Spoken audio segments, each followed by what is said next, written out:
Hello, my name is Hannah and welcome. I am here to help you learn English and improve it by sharing interesting stories.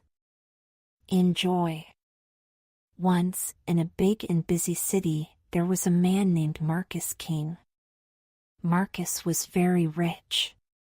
He owned big hotels, fancy restaurants, and even a private island. People knew Marcus for being a hard and greedy man. He only cared about money and getting richer. If someone was in his way, he didn't care. He would push them aside to get what he wanted. Marcus had everything money could buy, but he wasn't happy. Deep inside, he felt lonely. He had no real friends, and people didn't like him because he was so mean. Marcus lived in a giant house with golden gates and shiny cars in the driveway. His house had many rooms, but he lived alone. He spent most of his time in his big office, working and counting his money. He thought having more and more money would make him feel good, but it never did. One day, Marcus was cleaning his office. He found an old box hidden in a drawer. It was dusty, and it looked like no one had touched it for years. Inside the box, there was a letter in an envelope.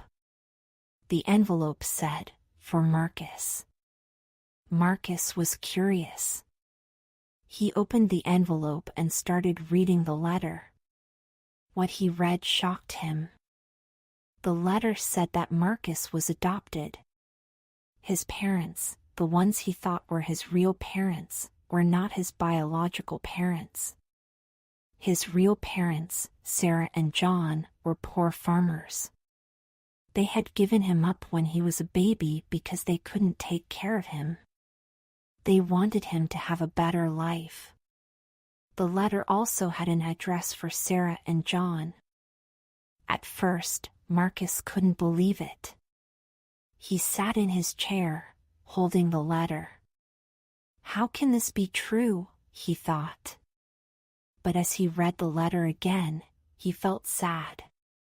His real parents had given him up because they loved him so much.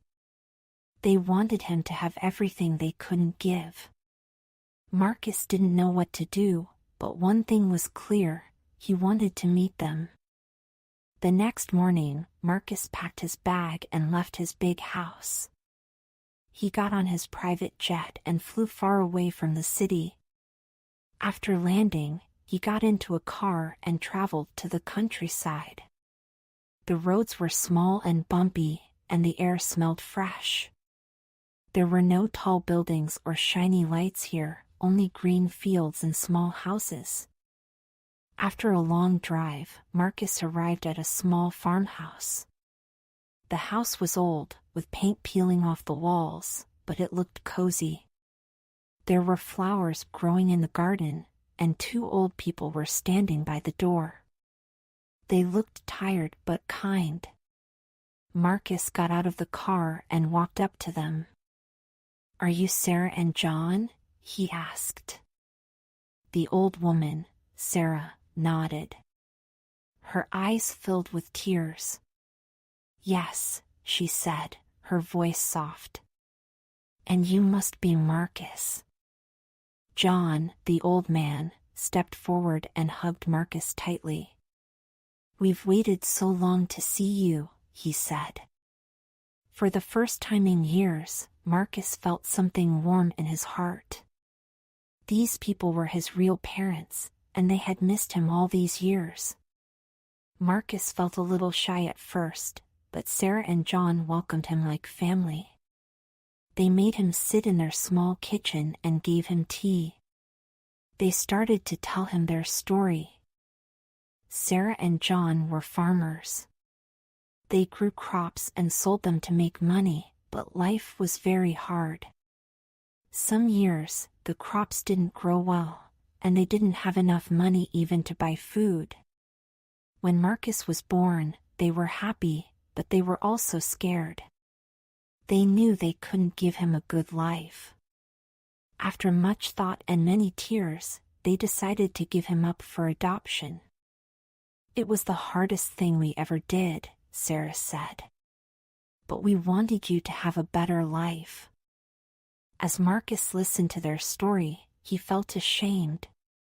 His parents had given him a chance to live a good life, but he had spent it only thinking about money. He had been selfish and mean, and he had never thought about where he came from or the sacrifices his parents had made. Marcus stayed with Sarah and John for a few days. During this time, he saw how hard their life was. They woke up early every morning to work in the fields. Their hands were rough from years of farming, and their clothes were simple and old. But they were happy. They laughed together and helped their neighbors. If someone needed food, Sarah and John would share whatever little they had. One evening, a young boy from the village came to their house. He looked hungry and tired. Sarah gave him a bowl of soup and some bread. Marcus was surprised. "Why are you giving him food?"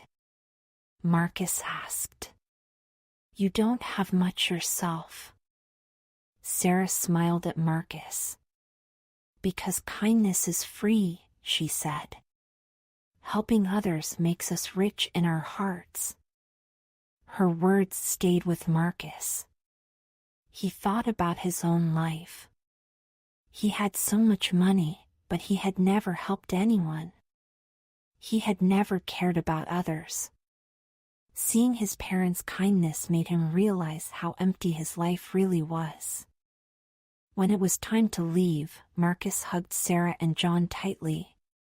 "Thank you for everything," he said. "You've given me more than I can ever repay." On the way back to the city, Marcus thought about what he could do. He didn't want to live the same greedy life anymore. He wanted to be like his parents, kind and generous. The first thing Marcus did when he got home was to help Sarah and John. He sent them money to fix their house and buy new farming tools. Then, he helped the whole village. He paid off their debts, repaired their roads, and made sure everyone had enough food. But Marcus didn't stop there. He started a foundation to help people in need. He opened free schools for children who couldn't afford to study. He built hospitals for the sick and gave money to shelters for homeless people. Marcus wanted to use his money to make the world a better place. People were surprised by Marcus's change. "Why are you doing all this?" a reporter asked him one day. "You were never this kind before." Marcus smiled and said, "I used to think money was the most important thing.